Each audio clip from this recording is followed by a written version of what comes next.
Bonjour et bienvenue à cette deuxième vidéo sur les racines carrées. Aujourd'hui, nous allons parler de racines carrées et d'écriture décimale. Commençons par revenir sur un exemple qui a été donné dans la vidéo précédente.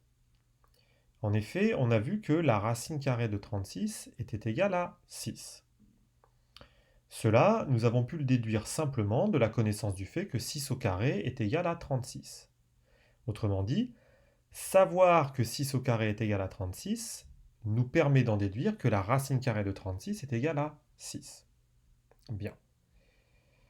Alors cette simple remarque amène deux conséquences. La première, c'est que racine de 36 et 6 sont deux écritures différentes qui désignent donc le même nombre.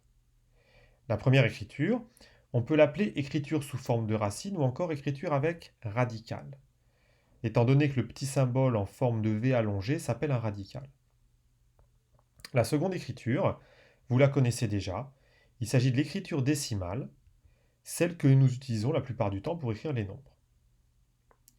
La deuxième conséquence, c'est que la connaissance des carrés des premiers nombres entiers naturels, qu'on appelle d'ailleurs des carrés parfaits, nous permet d'en déduire l'écriture décimale de certaines racines carrées. En voici d'ailleurs la liste à connaître par cœur. Maintenant, on voit immédiatement que cette liste est pleine de trous, en quelque sorte. On saute de racine de 1 à racine de 4, mais quid de la racine carrée de 2 par exemple?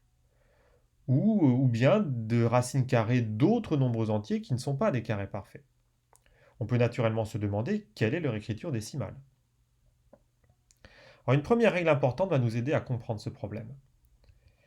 Cette règle, somme toute très intuitive, affirme que les racines carrées de plusieurs nombres sont rangées dans le même ordre que ces nombres. Alors qu'est-ce que ça veut dire? Par exemple, si vous avez deux nombres a et b, que a est plus petit que b, alors la racine de a sera plus petite que la racine de b. Et ça marche aussi si on a plus de deux nombres. Bien maintenant, si on revient à la racine carrée de 2. Concrètement, on peut appliquer la règle précédente en remarquant par exemple que 2 est compris entre 1 et 4. Et par conséquent, d'après la règle qu'on vient d'énoncer, on en déduit que la racine de 2 va être comprise entre la racine carrée de 1 et la racine carrée de 4, c'est-à-dire finalement que la racine de 2 est comprise entre 1 et 2. Alors sachant maintenant que racine de 2 est comprise entre 1 et 2, on comprend que son écriture décimale sera un nombre de la forme 1, quelque chose. D'ailleurs, on peut spontanément penser à 1,5. Or, il se trouve que 1,5 au carré est égal en fait à 2,25 et non pas à 2. Et par définition, racine carrée de 2, c'est le nombre qui, élevé au carré, donne exactement 2. Donc on en déduit que finalement 1,5 n'est pas la racine carrée de 2. Du coup, en faisant d'autres essais, en poursuivant par tâtonnement, on va réaliser par exemple que la racine carrée de 2 est en fait un nombre compris entre 1,4 et 1,5. Donc son écriture décimale, eh bien, c'est 1,4 et puis suivi d'autres chiffres, d'autres décimales. En poussant toujours plus loin, on peut se rendre compte rapidement que la racine carrée de 2 a en fait une écriture décimale qui semble comporter beaucoup de chiffres après la virgule. Alors la calculatrice peut d'ailleurs nous en donner la liste des premières décimales. Alors là, attention, parce que cet affichage ne donne pas une écriture décimale exacte de racine de 2, mais plutôt une valeur arrondie au milliardième.